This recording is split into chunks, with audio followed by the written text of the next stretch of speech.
बिस्मिल्लाहिर्रहमानिर्रहीम। अज़ीज़ तलबा, हम इस लेक्चर में ऑब्जेक्टिव क्वेश्चंस के सिलसिले को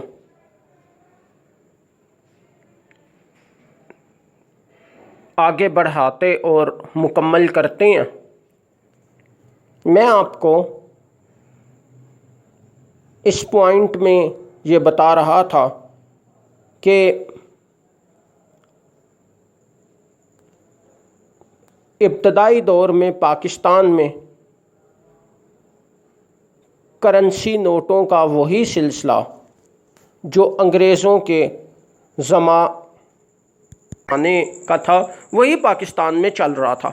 तो पाकिस्तान का अपना रुपया यानी पूरी करेंसी जिसमें के नोट और सिक्के दोनों शामिल थे, वो तैयार की गई और उसका एक सेट या एक नमूना कायद-ए-आज़म को पेश किया गया और कायद-ए-आज़म से मंजूरी हासिल की गई।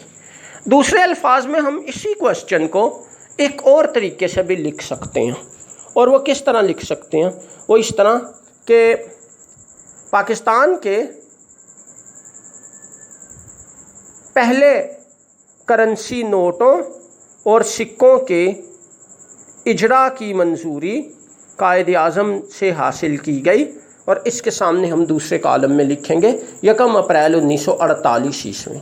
अब ये देखें, यहाँ पर भी ये बात क्लियर हो रही है कि ये एक ही क्वेश्चन है, एक ही बात है, इसको मुख्तलिफ़ तरीक़ों से पूछा जा रहा है या मुख्तलिफ़ तरीक़ों से बताया जा सकता है। ये बात मैं बार बार आपको इसलिए क्लियर कर रहा हूँ कि यही वो गलतियाँ हैं जो कि अक्सर स्टूडेंट्स पर्चे में करते हैं और काफ़ी सारे नंबर इनसे काटे जाते हैं। स्टूडेंट्स क्वेश्चन को समझ नहीं पाते, उनको वैसे पता होता है लेकिन थोड़े से कंफ्यूज हो जाते हैं अल्फाज की थोड़ी सी तब्दीली से, जिसकी वजह से फिर उनको परेशानी होती है और काफ़ी सारे नंबर कट जाते हैं। बहरहाल, नेक्स्ट क्वेश्चन,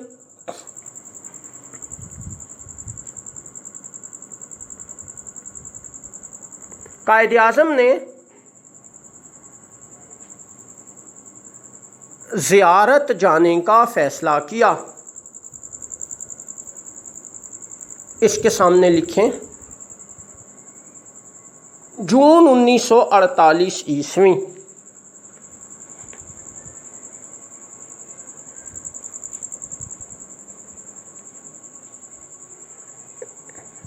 नेक्स्ट क्वेश्चन पहले कॉलम में, ज़ियारत का शहर मशहूर है।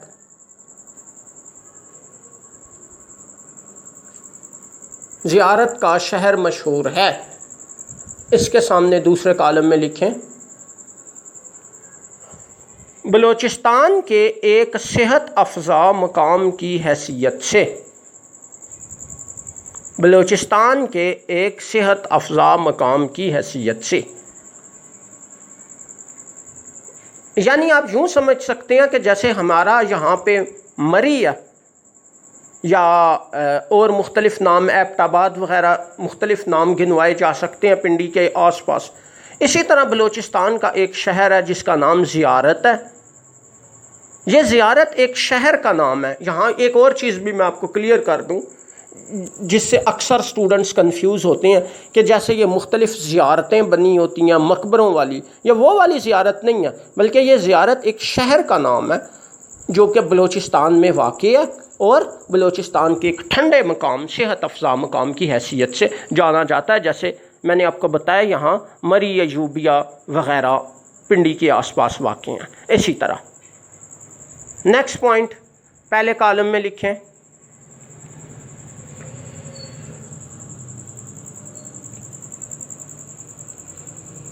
कायद-ए-आज़म ने स्टेट बैंक का इफ्तिताह किया। कायद-ए-आज़म ने स्टेट बैंक का इफ्तिताह किया। इसके सामने दूसरे कॉलम में लिखें 1 जुलाई 1948 ईस्वी।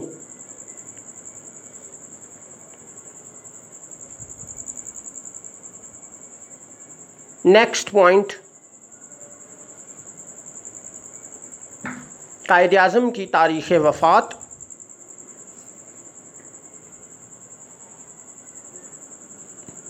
इसके सामने दूसरे कॉलम में लिखें 11 सितंबर 1948 ईस्वी।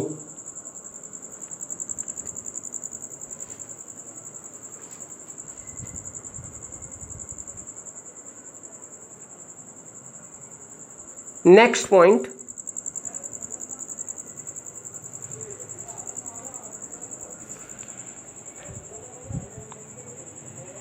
पाकिस्तान अपने क़याम के कुछ मुद्दत बाद अक़वाम मुत्तहिदा का रुकन बना।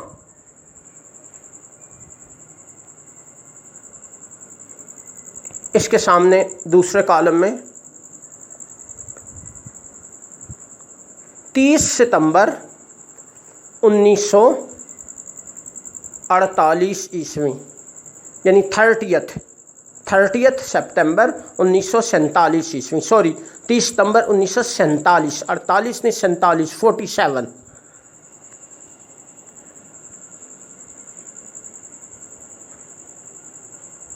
नेक्स्ट पॉइंट पहले कॉलम में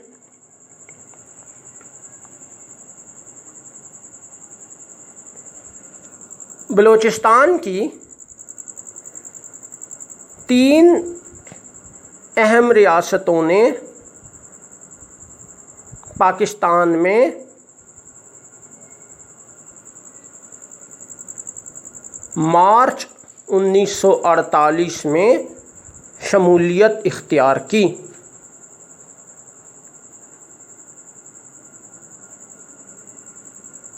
बल्कि आप इसको इस तरह से भी लिख सकते हैं कि कायद आज़म की मुसालहती कोशिशों के बायस बलूचिस्तान की 3 अहम रियासतों ने पाकिस्तान में शमूलियत इख्तियार की। इसके सामने दूसरे कॉलम में लिखें लज़बेला, मकरान, खारान।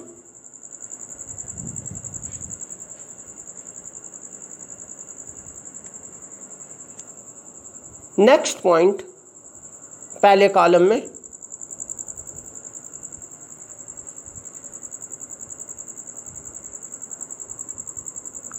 कायद आज़म की मुसालहती पॉलिसी के तसलसल के नतीजे में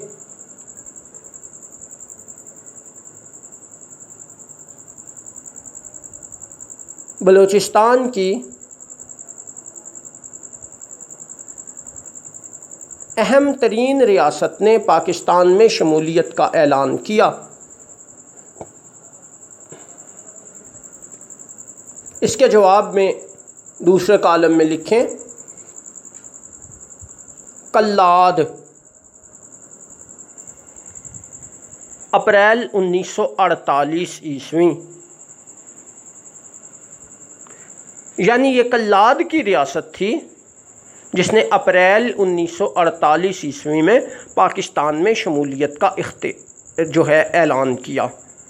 यही सबसे ज़्यादा ताकतवर रियासत थी, देसी रियासत थी, और ये पाकिस्तान में शामिल होना नहीं चाहती थी और बाकी रियासतों को भी इस बात पर उकसा रही थी कि वो पाकिस्तान में शमूलियत ना इख्तियार करें।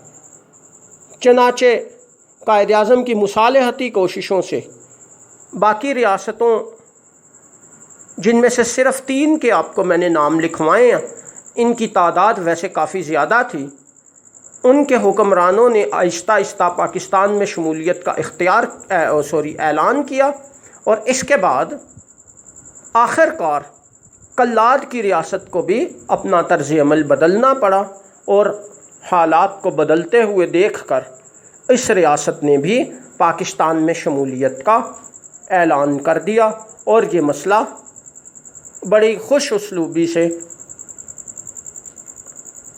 तय हो गया। नेक्स्ट पॉइंट पहले कॉलम में,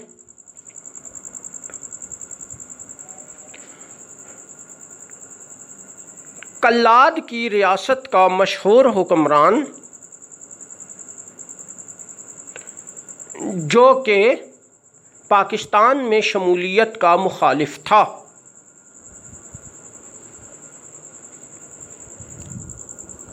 इसके सामने दूसरे कॉलम में लिखें खान ऑफ कल्लाद, खान ऑफ कल्लाद।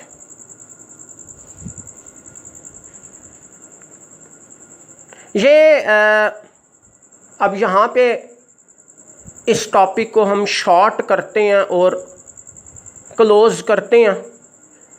वैसे तो इन दोनों टॉपिक्स को मिला के और बहुत सारे ऑब्जेक्टिव्स बनते हैं। मैंने आपको दोनों टॉपिक्स में से चुन चुन के सिर्फ इम्पॉर्टेंट ऑब्जेक्टिव क्वेश्चंस लिखवाए हैं जो कि काफ़ी ज़्यादा इम्पॉर्टेंट हैं और बहुत आसान भी हैं, और जितने शॉर्ट हो सकते थे मैंने कर दिए। अब ये टॉपिक मुकम्मल हो गया है। आपको जैसा कि रोज़ाना कहा जाता है, आप ये तफसील से तवज्जो से अटेंड करें। जो चीज़ें लिखवाई गई हैं ये सारी की सारी चीज़ें आप लिखें, इनको समझें, और जिसके जो क्वेश्चंस हों आप लोग जो व्हाट्सएप पे रोज़ाना क्लास होती है हमारे ग्रुप में, उस क्लास में अपने क्वेश्चंस पूछें या पोस्ट करें, जैसे भी है, तो 1 बाय 1 सब के जवाबात दिए जाएंगे। जो चीज़ आपको समझ नहीं आ रही या आपके लिए मुश्किल का बायस बन रही है, आप वहाँ डिस्कस करें, आपको इंशाल्लाह क्लियर किया जाएगा। ये टॉपिक जो है अब मुकम्मल हो गया। इस पर हम तफसीली डिस्कशन पहले कर चुके थे। अब हमारे ऑब्जेक्टिव क्वेश्चंस भी कंप्लीट हो गए हैं। अब इसके बाद अगले क्वेश्चन में हम नेक्स्ट टॉपिक स्टार्ट करेंगे। आपने उस वक़्त तक ये टॉपिक कंप्लीट कर लेना है। और एक आखिरी बात जो इंतहाई काबिल तवज्जो है वो ये है कि हम लोग यानी टीचर्स ये लेक्चर्स रिकॉर्ड करते हैं और उसके बाद कंप्यूटर डिपार्टमेंट को सेंड कर देते हैं। वो लोग इनको यूट्यूब पर अपलोड करते हैं, हम लोग डायरेक्टली नहीं करते। अब इस वजह से बाज़ दफ़ा यूट्यूब पर लेक्चर्स आने में देर हो जाती है और बाज़ दफ़ा थोड़ी ज़्यादा भी देर हो जाती है। मेरे आज की डेट में 4 लेक्चर्स अपलोड हुए हैं आज, यानी 16 जुलाई की डेट में। और ये वो लेक्चर्स हैं जिनके लिए मैं पिछले तकरीबन 2 हफ्तों से कंप्यूटर साइंस डिपार्टमेंट को बार बार याद दहानी करा रहा था। 2 हफ्ते से ज़्यादा टाइम हो चुका है इनको मैंने ये सेंड किए थे।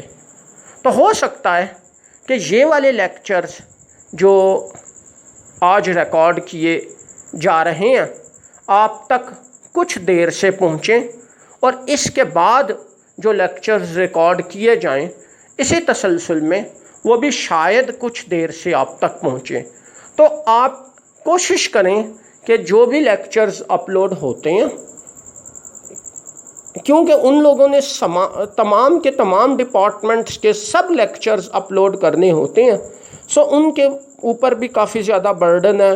तो वो फिर ज़ाहिर है कि थोड़ा सा उनसे भी लेट हो जाता है। तो इस वजह से आप लोग कोशिश करें कि जिस दिन जो लेक्चर अपलोड हो जाए उसको अटेंड कर लें, उसको लिख लें या जैसे भी बताया गया हो, यानी उसको फॉलो कर लें, ताकि अगला लेक्चर आने तक आप वो तैयार कर चुके हों और उस दौरान ग्रुप में क्वेश्चंस भी जो आपके जहन में हो आप लोग पूछ लें। यानी मेरा सारी डिटेल बताने का मकसद ये है कि कोशिश करें कि अगला लेक्चर आने तक, अगला लेक्चर अपलोड होने तक पिछले लेक्चर में पढ़ाया गया टॉपिक आप लोग तैयार कर चुके हों, क्योंकि जाहिर है कि अब हमारी जो छुट्टियां हैं ये 15 सितंबर तक बढ़ चुकी हैं और हतमी तौर पे ये नहीं कहा जा सकता कि 15 सितंबर को कॉलेज रिवायती तौर पे खुल ही जाएगा, हो सकता है कि इससे भी आगे चला जाए। तो ये अब इसी तरीके से पढ़ाई जारी रखना पड़ेगी। तो आप लोग कोशिश करें कि आपका जो स्टडी का बर्डन है वो ज़्यादा बढ़ता ना जाए और आप साथ साथ day by day in topics को कवर करते जाएं, ताकि आगे चल के एक बिलखसूस एग्ज़ाम के नज़दीक आपके लिए प्रॉब्लम ना हो। तो ये चीज़ें मैंने आपको क्लियर कर दी हैं। कोशिश करें नेक्स्ट लेक्चर तक आप इसको तैयार कर रखें। उस वक़्त तक के लिए अल्लाह हाफ़िज़।